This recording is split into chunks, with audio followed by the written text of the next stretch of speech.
وقاري وين نوع حمول كاها يسوق جبنا يسوق معركتان شركي يسوق جبنا وكسا بيلها الدارود وحي دوان كشرين دلك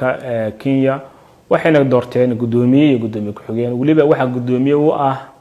dadka qaar baan ogeyn waxa gudoomiye u ah gudidaasi ay magacaabeen beelaha daarood waxa gudoomiye u ah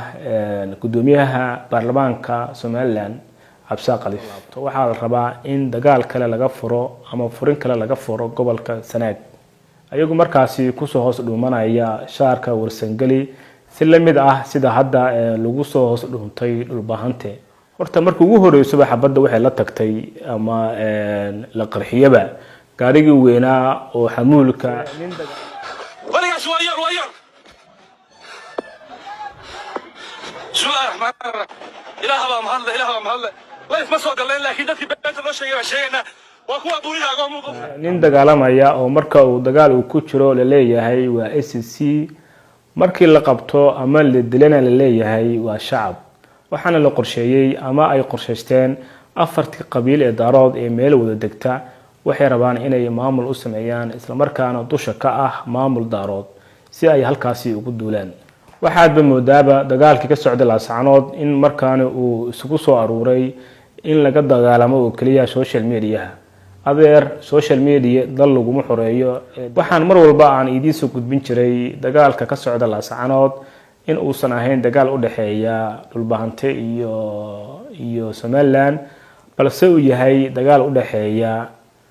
daarood iyo Soomaaliland taasna hadda ay soo ifbaxday balse markii dambana la siyaasadeeyay oo laga dhigay dagaal daarood laakiin magaca lagu dagaalamayo oo yahay magaca dhulbaahante saaka dawaan aragtaan dadkaygiyo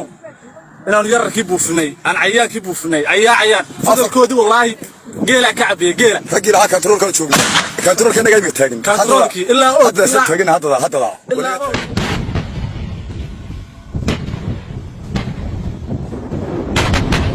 صاحب يال سو دوادا كلنتو وعنا وناكسن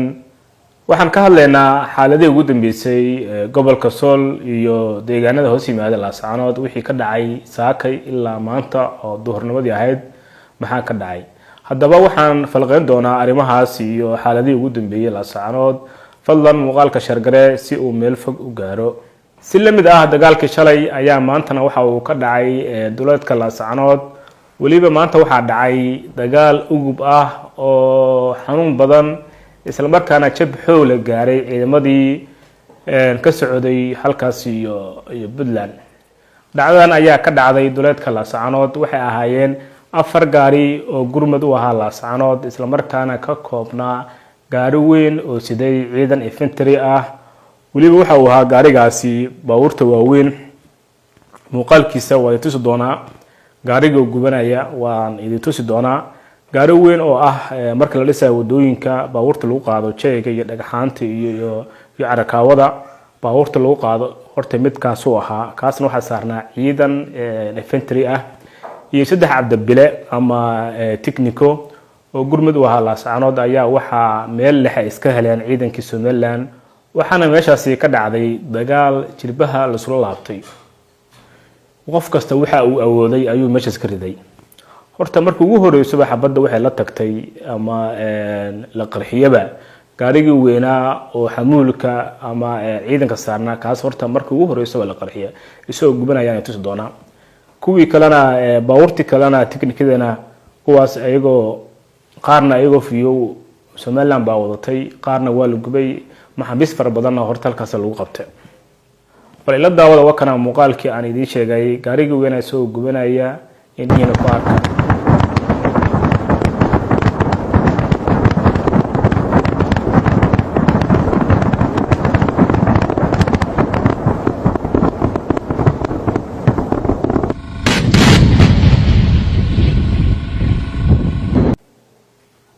soo aragtaan waa gaarigii weynaa nooca xamuulka ahaa isoo gubanaya soo aragtaan shirkii isoo gubanaya wakasa qoriga ku dhacay waxa uu maleynaa inuu yahay nooca loo yaqaano jiidaha qoriga la jiido kaas oo maleynaa inuu ku dhacay wakasa baabuurtii isoo gubanaya meeshaas waxa ka dhacay saakay waxaan caadi ahayn ba ka dhacay meeshaas markii hore Somaliland way la saarisay dhulbahantaha iyo dadka deegaanka balse hadda waxa muuqata in dagaalkii uu yeeshay waji cusub si la mid ah dagaalkii Laascaanood saakana waxa lagu qabtay maxaabiis kale oo fara badan waa kuwana ayagoo hadlaya isla markaana la wareysanayo ila daawada Cabdilaahi Xaashi ninka أملك تريسن نحن نجلس مسوا إذا كي كورية تقال كتير والله قبطين قارب تشوى إنك خليت كل ساعة لك سألت دنبا ومحابيست اللي قبطي أيقول الله ورئيسنا يا ولو ودينا يو قابك الله سو قبطي هالك يكسر نايين وحنا الله سو قبطي أيقول دجالما يا أو هوب ستة بل سويها أركاي قار قيل أردنا يا إسلام أركنا ده يا محابيست اللي قبطي ساك وحنا هايين ضد شعب balse nin dagaalamaya oo marka uu dagaal uu ku jiro la leeyahay waa SSC markii la qabto ama la dilana la leeyahay waa shacab midaasna waa mid lagu qoslo waxaad moodaaba dagaalkii ka socday Laascaanood in markaana uu isugu soo aruuray in laga dagaalamo oo kaliya social media adeer social media dal lagu xoreeyo ee dagaalka waxa uu ku socdaa Laascaanood haddaad wax isla haysaana dagaalka gala sidii uu hore ugu baaqaba garaadkiini oo idin yiri dagaalka hala galo bilowgii dagaalka Laascaanood waxaan idin soo gudbin jiray xogta ku duugan ama dhagarta ku duugan dagaalka Laascaanood balse waxaad moodaaba waxaan in badan aan ka digi jiray in hadda ay soo ifbaxeen ama la arkaba waxaan mar walba aan idin soo gudbin jiray dagaalka ka socda Laascaanood in uusan ahayn dagaal u dhaxeeya dhulbahante iyo Somaliland balse uu yahay dagaal u dhaxeeya daarood iyo Somaliland taasna hadda ay soo ifbaxday waxaad arkayseen saraakiil far badan oo ka tirsanaa dawladii nabad iyo nolol ama dawladii farmaajo oo hadda ku soo qulqulaya Laascaanood taasna waxay ku tusinaysaa in colaadda ka taagan Laascaanood uu fariisin u yahay madaxweynihii hore ee Soomaaliya farmaajo iyo kooxdiisii laga adkaaday nabad iyo nolol waxaana horunaya dagaal Laascaanood waa ayaga midda kale hadda waxaan idin sheegi doonaa xog kale oo qarsoon oo ay damacsan yihiin marka hore inta aanan xogta aanan gudo galin dagaalka hadda ka socda Laascaanood markiisa hore waxa uu ka bilowday kacdoon ka dhashay dadka deegaanka balse markii dambena la siyaasadeeyay oo laga dhigay dagaal daarood laakiin magaca lagu dagaalamayo uu yahay magaca dhulbahante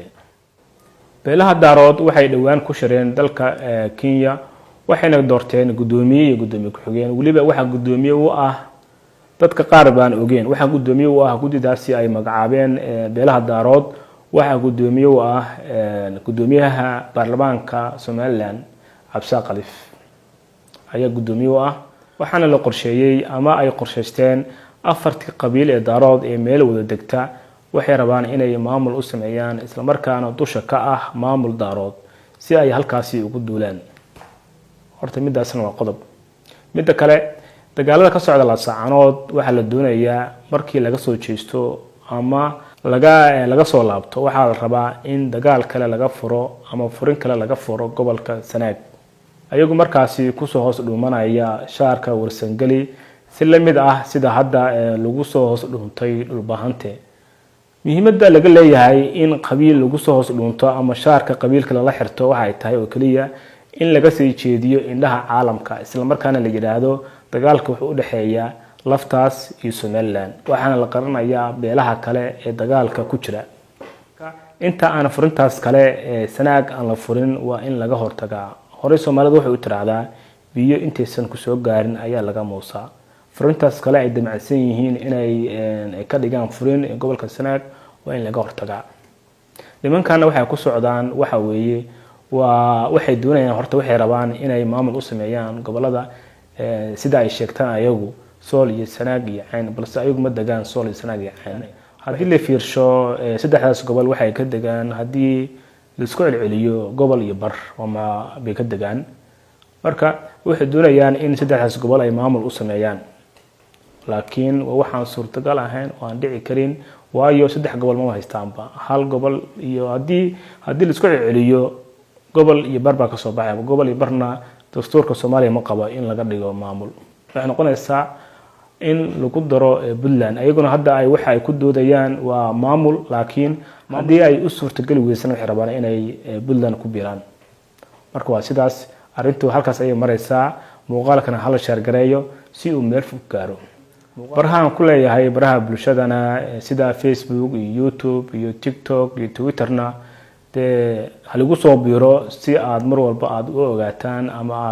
ama aad u heshaan xogtii ugu dambeysay iyo halka la kala marayo